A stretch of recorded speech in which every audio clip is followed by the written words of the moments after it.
Hello students, तर आज आपल्याला तिसरी प्रॉपर्टी बघायची आहे. आपण प्रिव्हियस व्हिडिओ लेक्चरमध्ये कोणत्या प्रॉपर्टी डिस्कस केल्या. तर पहिली प्रॉपर्टी डिस्कस केली ती ग्रोथ अँड सेकंड रिप्रोडक्शन. आणि ह्या दोन्ही प्रॉपर्टी कशा आहेत? नॉन डिफायनिंग प्रॉपर्टी आहेत. आज आपल्याला तिसरी प्रॉपर्टी डिस्कस करायची आहे ती म्हणजे कुठली? मेटाबॉलिझम. तर मेटाबॉलिझमला मराठीत काय म्हणायचं? तर मेटाबॉलिझमला मराठीत म्हणायचं चयापचय क्रिया. काय म्हणायचं? चयापचय क्रिया. म्हणजे ज्या काही पचनासाठी आपल्या बॉडीमध्ये डायजेशनसाठी ज्या आपल्या बॉडीमध्ये रिॲक्शन होणार आहेत त्या रिॲक्शनला एकत्रितपणे काय म्हणायचं? मेटाबॉलिझम म्हणायचं. डायजेस्टिव्ह रिॲक्शनलाच काय म्हणायचं? मेटाबॉलिझम.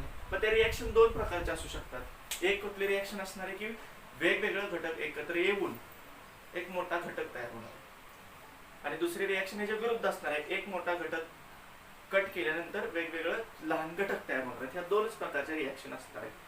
आता सगळ्यात पहिला आपण मेटाबॉलिझमची डेफिनेशन बघूया. तर डेफिनेशन काय बघा मेटाबॉलिझमची? एकदम सोपी आहे. बॉडीमध्ये होणाऱ्या ऑल टाइपच्या केमिकल रिॲक्शनलाच काय म्हणायचं? Metabolism. All chemical reaction occurring in our body collectively called metabolism. कुणाला मेटाबॉलिझम म्हणायचं? All chemical reactions occurring in our body collectively called metabolism. Clear आहे का? मेटाबॉलिझम कुणाला म्हणायचं? आता त्या रिॲक्शन कुठल्या टाईपच्या असणार आहेत? एक तर वेगवेगळे घटक, म्हणजे समजा ए प्लस बी एकत्र येऊन काय तयार होणार? सी तयार होणार. आणि दुसऱ्या जे विरुद्ध असणार आहे, सी पासून ए प्लस बी मिळतील.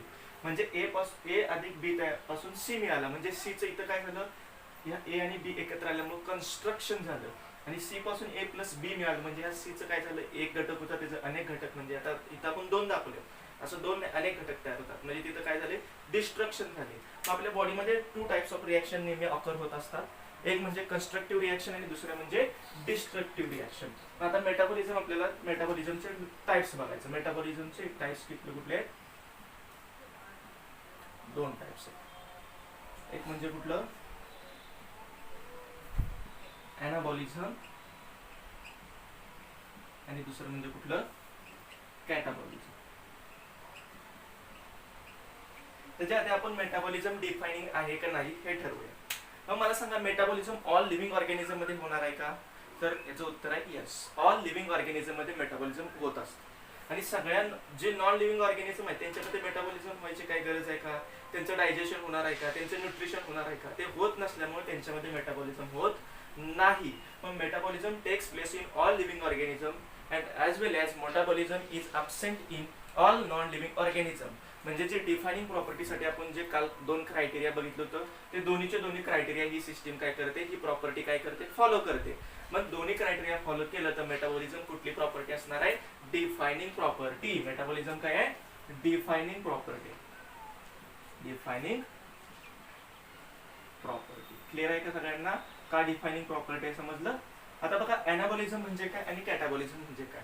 तर लक्षात ठेवणे किती सोपं आहे बघा. वेगवेगळं लहान लहान मॉलिक्यूल एकत्र, ॲनाबॉलिझम म्हणजे आणणे आणि याच्यापासून एक बिग मॉलिक्यूल तयार करणे म्हणजे ॲनाबॉलिझम.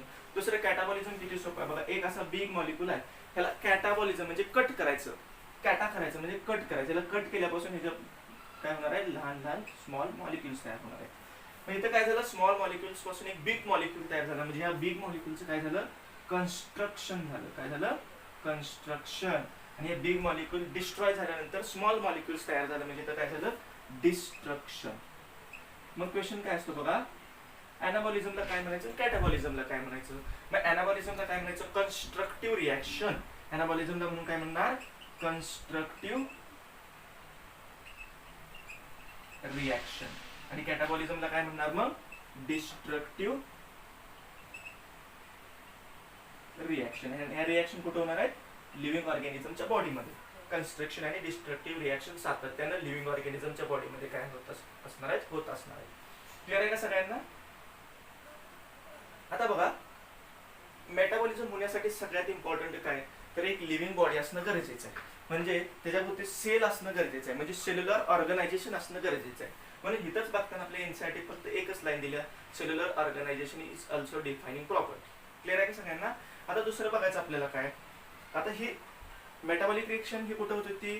लिव्हिंग ऑर्गॅनिझमच्या बॉडीमध्ये, तीच जर मेटाबॉलिक रिॲक्शन टेस्ट ट्यूब मध्ये घेऊन आणली तर तिला लिव्हिंग म्हणायचं का नॉन लिव्हिंग म्हणायचं हे आपल्याला माहित असणं गरजेचं आहे. मग आता पहिलं बघा पॉईंट मी काय सांगतो, एक सेल आहे बरोबर आहे, सेलच्या भोवती काय असणार आहे, सेल वॉल, सेल मेम्ब्रेन, आणि आतमध्ये काय असणार आहे, सायटोप्लाझम वगैरे वगैरे, त्याचं सेल ऑर्गॅनेली असणार आहे. मग या सेल ऑर्गॅनेली काय लिव्हिंग आहे.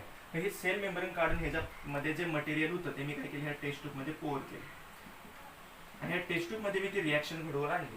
मग टेस्ट ट्यूब मध्ये आता बघा सेल लिव्हिंग ऑर्गॅनिझमच्या बॉडीमध्ये होते, आता ही टेस्ट ट्यूब मध्ये रिॲक्शन होणार आहे लिव्हिंग ऑर्गॅनिझमच्या बॉडीच्या बाहेर होणार आहे, म्हणून या रिॲक्शनला आपण काय म्हणणार, इन व्हिट्रो रिॲक्शन.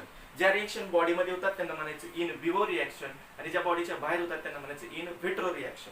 आता इथलं मेटाबॉलिझम कसं आहे, इन व्हिट्रो. इथं काय समजा सेलचं काय घेतले आपण, डिफरंट सेल ऑर्गॅनेली घेतले, क्लिअर आहे, केमिकल आहे समजा आपली, आणि ही टेस्ट ट्यूब आहे बरोबर आहे का. मग मला सांगा, ही आत जे आपण मटेरियल घेतलं हे मटेरियल कसं आहे, लिव्हिंग आहे, आणि ही टेस्ट ट्यूब कशी आहे, नॉन लिव्हिंग आहे. मग ओव्हरऑल ह्या सिस्टीमला आपण लिव्हिंग किंवा नॉन लिव्हिंग म्हणू शकतो का, तर नो, याला आपण लिव्हिंगही म्हणू शकत नाही आणि नॉन लिव्हिंगही म्हणू शकत नाही. लिव्हिंग का म्हणू शकत नाही, कारण टेस्ट ट्यूब नॉन लिव्हिंग आहे, आणि नॉन लिव्हिंग का म्हणू शकत नाही, कारण आत होणारी रिॲक्शन लिव्हिंग आहे. म्हणून इथं एक सेंटेन्स दिले एनसीईआरटीनं, in vitro metabolic reaction occurring outside the body is neither living and nor non living. आपल्याला ती नोट इम्पॉर्टंट आहे, माहित असणं गरजेचं आहे. काय नोट बघा, in vitro metabolic reaction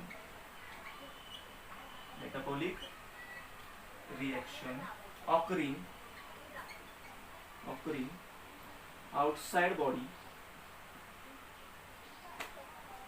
is neither living nor non-living. Clear आहे का सगळ्यांना. बघा मेटाबॉलिझम मध्ये सगळ्यात पहिला आपण काय बघितलं, मेटाबॉलिझमची डेफिनेशन. काय definition, all chemical reaction occurring in our body collectively called metabolism. There are two types of metabolism, one is anabolism and other is catabolism. Anabolism is a constructive reaction and catabolism is a destructive reaction occurring in our body. This reaction takes place in living organism. Hence metabolism is defining property, because metabolism is absent in all living non-living organism and metabolism is present in all living organism. Hence metabolism is defining property. दूसरा important point क्या है, in vitro metabolic reaction occurring outside the body is neither living nor non-living. का ते मैं तुम्हाला समजून सांगितले, because जे टेस्ट ट्यूब आहे, because test tube is non-living but reaction occurring in test tube is a living reaction. Hence in vitro metabolic reaction occurring outside the body is neither living nor non-living. एवढं आपल्याला metabolism बद्दल माहिती असणं गरजेचं आहे. तर याचा स्क्रीनशॉट मारून घ्या, नंतर आपण नेक्स्ट प्रॉपर्टी बघूया. आतापर्यंत आपण 3 प्रॉपर्टी डिस्कस केल्या, एक growth, second reproduction and third metabolism. त्यातली फर्स्ट 2 ज्या प्रॉपर्टी होत्या, ग्रोथ आणि रिप्रोडक्शन, त्या नॉन डिफायनिंग होत्या, आणि मेटाबॉलिझम कशी होती, डिफायनिंग. आता नेक्स्ट प्रॉपर्टी आपल्याला डिस्कस करायची आहे, cellular organisation.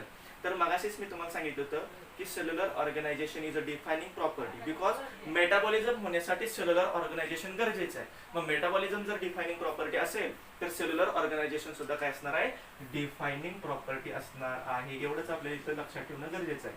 Cellular organisation is also defining property. आता नेक्स्ट आपल्याला काय बघायचं आहे, कॉन्शियसनेस. कॉन्शियसनेस म्हणजे संवेदन क्षमता. कॉन्शियसनेस म्हणजे काय, तर ह्याची डेफिनेशन कशी सांगणार, response to external stimuli. External स्टिम्युलायला रिस्पॉन्स करणे म्हणजे काय, तर कॉन्शियसनेस. मग एक्सटर्नल स्टिम्युलाय काय काय असू शकतं, वेगवेगळ्या प्रकारचे एक्सटर्नल स्टिम्युलाय असू शकतो. पहिला आपण डेफिनेशन लिहूया. काय डेफिनेशन लिहिणार, response to external stimuli. Consciousness means response to external stimuli is called consciousness. आता बघायचं एक्सटर्नल स्टिम्युलाय कोणत्या प्रकारचा असू शकतो, कोणत्या प्रकारचा. तर एक्सटर्नल स्टिम्युलाय एक तर फिजिकल असेल, दुसरा केमिकल असेल किंवा बायोलॉजिकल असेल. कुठला असणार, एक फिजिकल, केमिकल किंवा बायोलॉजिकल. क्लिअर आहे का सगळ्यांना. आता फिजिकल, आता एकच एक्झाम्पल सांगतो. फिजिकल म्हणजे समजा जर आपल्याला फिजिकली एखादी समजा पिन आपल्याला टोचली तर आपण लगेच काय करतो, आपला हात पाठीमागे घेतो. याच्यात ब्रेनचं काहीच काम नाही. कशामुळे घेतो, तर आपल्यामध्ये काय संवेदन क्षमता आहे त्यामुळे. मग सगळ्या लिव्हिंग ऑर्गॅनिझम मध्ये संवेदन क्षमता आहे का, तर ॲनिमल मध्ये हे तर आपल्याला कळते, परंतु प्लांट मध्ये सुद्धा संवेदन क्षमता आहे का, हे आन्सर आपल्याला माहित असणं गरजेचं आहे. तरच आपण कॉन्शियसनेस डिफायनिंग आहे का नाही हे ठरवू शकतो. तर सगळी प्लांट सुद्धा काय असतात, कॉन्शियस असतात. उदाहरणार्थ बघा, जी मायमोसा ट्री म्हणजे लाजळूचं झाड तुम्ही बघितलं असेल, त्याला जर आपण बोटानं टच केलं तर ते त्याची पानं मिटून घेतं. हे त्याच्यामध्ये असलेला कॉन्शियसनेस आहे, त्याच्यामध्ये असणारी संवेदन क्षमता आहे, त्याच्यामुळे त्याने पानं मिटून घेतली. म्हणजे प्लांटमध्ये सुद्धा काय कॉन्शियसनेस प्रेझेंट आहे. दुसरं जर एक्झाम्पल बघायचं म्हटलं तर सनफ्लावरचा फेस नेहमी कुठं असतो, तर सनकडे असतो. जसा जसा सन पुढे जाईल तसं त्याचा फेस सनकडे चेंज होत जाईल. हे कशामुळे, कारण ह्याच्यामध्ये सुद्धा काय आहे, सनफ्लावर मध्ये कॉन्शियसनेस आहे. किंवा तिसरा पॉईंट बघा, जे एका पर्टिक्युलर सीझन मध्ये जर एखाद्या झाडाला फ्रूट येत असतील तर त्याच सीझन मध्ये फ्रूट येतात. मग त्या झाडाला कसं कळतं की बाबा हाच सीझन आलाय ना, आता आपल्याला फ्रूट यायला पाहिजे, कारण त्याला कळतं कशामुळे, कारण त्याच्यामध्ये काय कॉन्शियसनेस आहे. क्लिअर आहे का? याचा अर्थ काय, सगळ्या लिव्हिंग ऑर्गॅनिझम मध्ये कॉन्शियसनेस आहे आणि सगळ्या नॉन लिव्हिंग ऑर्गॅनिझम मध्ये कॉन्शियसनेस नाही. एक्झाम्पल म्हणजे जर आपण दगडाला जरी लात जरी मारली तर ते दगड आपल्याला काही म्हणत नाही, परंतु हेच जर आपण आपल्या शेजारच्याला लात मारली तर ते आपल्याला 2 माघारी मारते. याचा अर्थ काय, लिव्हिंग ऑर्गॅनिझम मध्ये कॉन्शियसनेस आहे आणि नॉन लिव्हिंग ऑर्गॅनिझम मध्ये कॉन्शियसनेस नाही. म्हणजे कॉन्शियसनेस ओव्हरऑल काय आहे, डिफायनिंग प्रॉपर्टी आहे. कशी आहे, कॉन्शियसनेस सुद्धा कसली प्रॉपर्टी आहे, डिफायनिंग प्रॉपर्टी. क्लिअर आहे का सगळ्यांना? क्लिअर आहे का सगळ्यांना? कॉन्शियसनेस डिफायनिंग प्रॉपर्टी आहे का नाही? आता बघा, 2 प्रकारचं कॉन्शियसनेस असू शकतात ऑर्गॅनिझम मध्ये. एक म्हणजे एन्व्हायरमेंटल बद्दल कॉन्शियस असणं आणि दुसरं स्वतःबद्दल कॉन्शियस असणं. म्हणजे सगळ्या टाईपची लिव्हिंग ऑर्गॅनिझम आहेत एक्सेप्ट ह्युमन बीइंग, ते फक्त आणि फक्त एन्व्हायरमेंट बद्दल कॉन्शियस असतात. आणि फक्त एकच प्राणीजात अशी आहे की जी स्वतःबद्दल कॉन्शियस आहे, ती म्हणजे ह्युमन बीइंग, म्हणजे होमो सॅपियन्स. मग सगळ्यात इम्पॉर्टंट काय आहे, all living organisms are conscious about their external environment.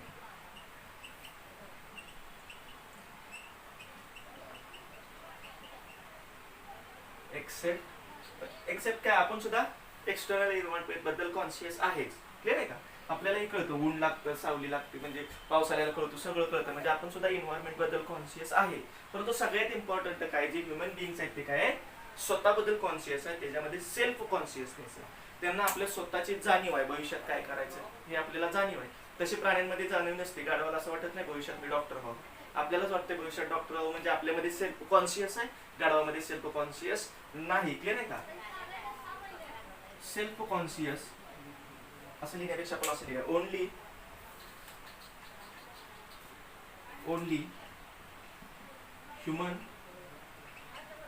Beings are self conscious. Clear आहे का? आणि आपण सेल्फ कॉन्शियस असल्यामुळेच एवढं इव्हॉल्व्ह झालोय.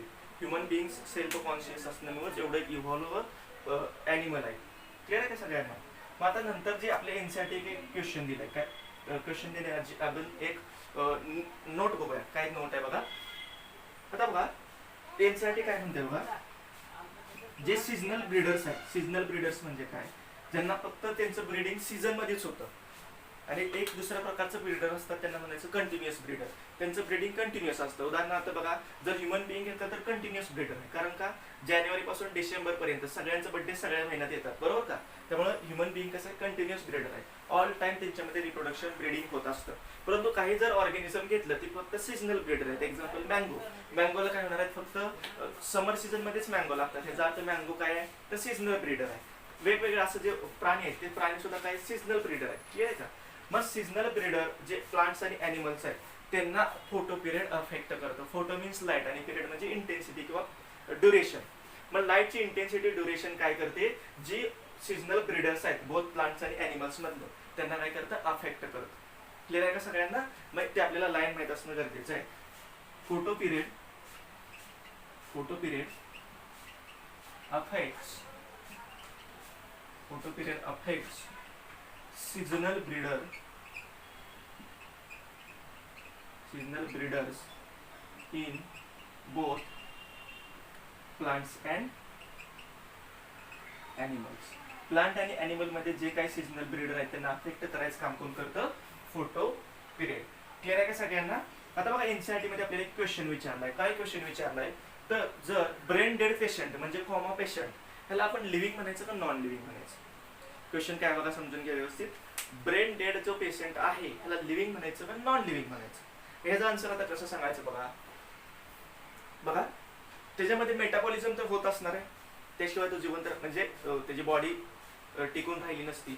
परंतु त्याच्यामध्ये कॉन्शियसनेस नसणार आहे, बरोबर का?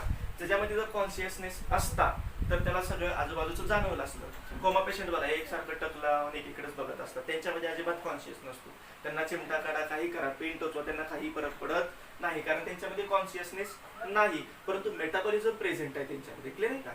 मग आता मेटाबॉलिझम प्रेझेंट आहे आणि कॉन्शियसनेस अब्सेंट आहे, म्हणजे एक डिफाइनिंग प्रॉपर्टी प्रेझेंट, एक डिफाइनिंग प्रॉपर्टी अब्सेंट.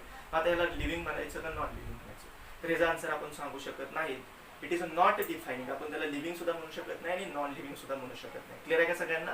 हे जे एनसीईआरटी क्वेश्चन दिला त्याचे मी तुम्हाला आन्सर सांगितले. आपले काय झाले नोटचा पहिला पॉईंट. तर नोटचा दुसरा पॉईंट बघा. आता एकदा नीटला प्रिव्हियस इयरला क्वेश्चन आलता, which of the following is a defining property. पहिला ऑप्शन होता ग्रोथ, म्हणजे एक्सटर्नल ग्रोथ पहिला ऑप्शन होता. दुसरा ऑप्शन होता इंटरनल ग्रोथ. ऍक्च्युली असं दिलं नव्हता, growth taken inside in living organism म्हणजे इंटरनल ग्रोथ. तिसरा ऑप्शन होता कॉन्शियसनेस आणि चौथा ऑप्शन होता रिप्रोडक्शन. आता कुठला ऑप्शन टिक करायचा? कारण मी प्रिव्हियस व्हिडिओ लेक्चर मध्ये तुम्हाला सांगितलं होतं इंटरनल ग्रोथ सुद्धा काय डिफाइनिंग प्रॉपर्टी आहे, बरोबर? मग इथं दोन ऑप्शन आले, इंटरनल ग्रोथ सुद्धा आला आणि दुसरा कोण आला? कॉन्शियसनेस आला. क्लिअर आहे का? ही चार ऑप्शन मध्ये एक कॉन्शियसनेस आहे, एक इंटरनल ग्रोथ आहे आणि आपल्याला टिक काय करायचं आहे? डिफाइनिंग प्रॉपर्टी कोणती? आणि बोथ ही दोन ऑप्शन असणार, ऑप्शनच नाही असा. मग अशा वेळेस ऑप्शन टिक करायचा आपण कॉन्शियसनेस. कारण का एनसीईआरटीत एक लाईन दिल्या. तर काय लाईन दिल्या बघा एनसीईआरटी मध्ये की consciousness is most obvious and technically complicated term. म्हणजे लिव्हिंग ऑर्गॅनिझमला डिफाइनिंग करण्यासाठी मोस्ट ऑब्वियस टर्म कुठले? तर कॉन्शियसनेस टर्म आहे. क्लिअर आहे का? म्हणून जे मी मगाशी क्वेश्चन सांगितलं होतं त्याचा आन्सर काय येणार आहे?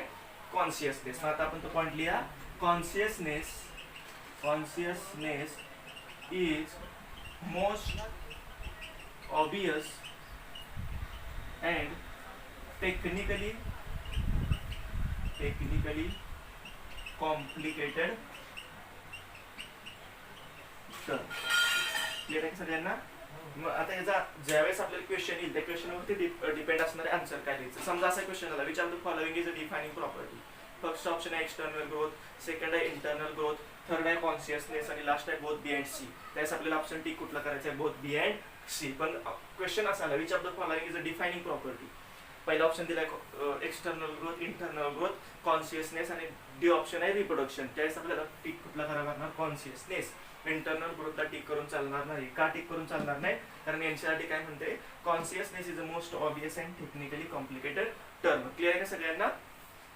इथं आपल्या कॉन्शियसनेस संपलं. म्हणजे ऍक्च्युली जेवढ्या काय प्रॉपर्टी होत्या तेवढ्या आपल्या डिस्कस करून झाल्या. परंतु एनसीईआरटीत ह्याच्यानंतर एक पॉईंट दिलाय इमर्जंट प्रॉपर्टी म्हणून. तो आपण आता लागलीच बघूया. ह्याचा पहिला स्क्रीनशॉट मारून घ्या, आपण इमर्जंट प्रॉपर्टी बघूया.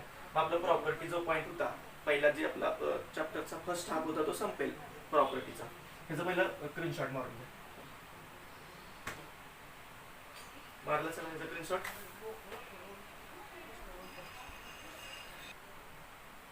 तर आता आपल्याला कुठला पॉईंट बघायचा? Emergent property. मग हा पॉईंट डिस्कस करण्याआधी आपल्याला माहित असायला पाहिजे की कुणापासून कोण तयार झालं. मग सगळ्यात बघा पहिलं, सगळ्यात लहान कोण असतं? ॲटम्स. ॲटम्स पेक्षा लहान असतात सब ॲटम्स. ॲटम्स म्हणजे अणू आणि सब ॲटम्स म्हणजे परमाणू. तर आता आपल्याला इथं सब लेवलचा विचार करायची गरज नाही. क्लिअर आहे का? आपण ब्रॉड कॅटेगरीचा विचार करूया. ॲटम्स. ॲटम्स पासून तयार कोण झाले? मॉलिक्युल्स. कोण तयार झालं? मॉलिक्युल्स. आणि एक मॉलिक्युल एकत्र आल्यानंतर कोण तयार झालं? आपली सेल तयार झाली. सेल नंतर तयार झाला टिश्यू. टिश्यू नंतर काय होणार रे? टिश्यू नंतर तयार होणार ऑर्गन. ऑर्गन नंतर काय तयार होणार? ऑर्गन सिस्टीम तयार होणार. आणि ऑर्गन सिस्टीम नंतर तयार काय होणार? ऑर्गॅनिझम किंवा इंडिव्हिज्युअल. ऑर्गॅनिझम किंवा इंडिव्हिज्युअल. असे अनेक ऑर्गॅनिझम एकत्र आल्यानंतर तयार काय होणार? पॉप्युलेशन. पॉप्युलेशन नंतर तयार काय होतं? कम्युनिटी. कम्युनिटी नंतर पुढे असते इकोसिस्टीम आणि एंडला काय असते? बायो. क्लिअर आहे का सगळ्यांना? अशा प्रकारे एक एक एकापासून तयार होत जातात. ॲटम्स पासून मॉलिक्यूल तयार होणार, मॉलिक्युल्स पासून सेल, सेल पासून टिश्यू, टिश्यू पासून ऑर्गन, ऑर्गन पासून ऑर्गन सिस्टीम, ऑर्गन सिस्टीम पासून ऑर्गॅनिझम, ऑर्गॅनिझम पासून काय तयार होणार? इंडिव्हिज्युअल. पॉप्युलेशन, पॉप्युलेशन पासून कम्युनिटी आणि कम्युनिटीज पासून इकोसिस्टीम आणि इकोसिस्टीम पासून बायो. हे आपल्याला माहित असणं गरजेचं आहे. त्यात आपल्याला सेलची आणि टिश्यूची डेफिनेशन आता मी इथंच सांगतो. आपल्याला ह्या दोन पॉईंटचा तिथं विचार करायचा, बाकी फक्त लक्षात ठेवा. सेलचे डेफिनेशन तर सगळ्यांना माहिती आहे. सेल काय आहे? The structural and functional unit of living organism is called cell. Clear आहे का? शरीराचा क्रियात्मक आणि रचनात्मक घटक म्हणजे पेशी, अशी मराठीत व्याख्या. काय लिहिणार? Structural and functional unit. Cell is structural and functional unit. आता टिश्यू कोणाला म्हणायचं? आतापर्यंत आपण काय शिकत आलो होतो? Group of cell is called tissue. Group of cell is called tissue. म्हणजे डेफिनेशन करेक्ट आहे का? हे डेफिनेशन इनकम्प्लीट आहे. करेक्ट म्हणण्यापेक्षा इनकम्प्लीट आहे, इनकरेक्ट म्हणण्यापेक्षा. कसे बघा, group of cell is called a tissue. हे आपण का करेक्ट म्हणू शकत नाही? मी वेगवेगळ्या सेल कलेक्ट केल्या, लिव्हर मधले सेल कलेक्ट केल्या, स्प्लीन मधले सेल कलेक्ट केल्या, ह्यांचा ग्रुप तयार केला, तर याच्यापासून टिश्यू तयार होणार नाही. क्लिअर आहे का सगळ्यांना? एकाच टाईपच्या सेल असायला पाहिजे, त्यांनी एकाच प्रकारचं फंक्शन करायला पाहिजे, त्यांचा ओरिजिन सिमिलर असायला पाहिजे, तर त्यांना आपण टिश्यू म्हणू शकतो. मग काय मी डेफिनेशन सांगणार? The group of cell having similar origin and common function म्हणा किंवा सिमिलर फंक्शन, दोन्ही शब्द चालतात. And similar function is called tissue. Clear आहे का सगळ्यांना? टिश्यू कोणाला म्हणायचं? The group of cell having similar origin and similar function is called tissue. मग आता मला काय सांगायचं बघा, आपल्याला शिकायचं इमर्जंट प्रॉपर्टी. इमर्जंट प्रॉपर्टी म्हणजे परस्पर संबंध. आता काय बघा, सेल पासून कोण तयार झालं? टिश्यू. म्हणजे लोअर लेवल पासून कोण तयार झालं? Higher level. क्लिअर आहे का? मग सेलच्या जे काही प्रॉपर्टी होत्या त्या सगळ्याच्या सगळ्या प्रॉपर्टी टिश्यू मध्ये असायला पाहिजेत. कारण का? टिश्यू कोणापासून तयार झालाय? सेल पासून. पण होतं असं, त्या टिश्यू मध्ये काही नवीन प्रॉपर्टी येतात ज्या सेल मध्ये ऍबसेंट असतात, त्या प्रॉपर्टींनाच म्हणायचं इमर्जंट प्रॉपर्टी. आणि इमर्जंट प्रॉपर्टी इव्हॉल्युशन साठी अतिशय इम्पॉर्टंट आहे. ज्या नवीन प्रॉपर्टी त्या टिश्यू मध्ये किंवा पुढच्या लेवलमध्ये येत आल्या नसत्या तर इव्हॉल्युशनच झालं नसतं. क्लिअर आहे का सगळ्यांना? मग इमर्जंट प्रॉपर्टी आपल्या लँग्वेज मध्ये लक्षात ठेवा. एनसीईआरटीची लँग्वेज अतिशय कॉम्प्लिकेटेड दिली आहे, आपल्याला कळत नाही. आपल्या भाषेत कसं लक्षात ठेवणार? लोअर लेवल पासून हायर लेवल तयार होते. आता हे तर तुम्हाला कळालं कसं, याचा अर्थ लोअर लेवल पासून हायर लेवल तयार होते. परंतु हायर लेवल मध्ये अशा काही प्रॉपर्टी उत्पन्न होतात किंवा तयार होतात ज्या लोअर लेवल मध्ये काय असतात? ऍबसेंट असतात. ज्या लोअर लेवल मध्ये ऍबसेंट असतात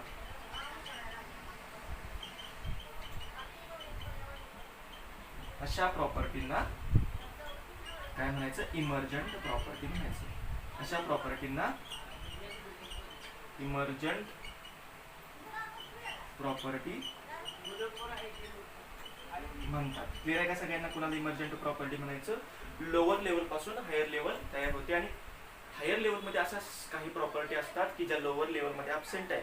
अशा नवीन तयार झालेल्या प्रॉपर्टींना काय म्हणायचं? Emergent property. क्लिअर आहे का सगळ्यांना?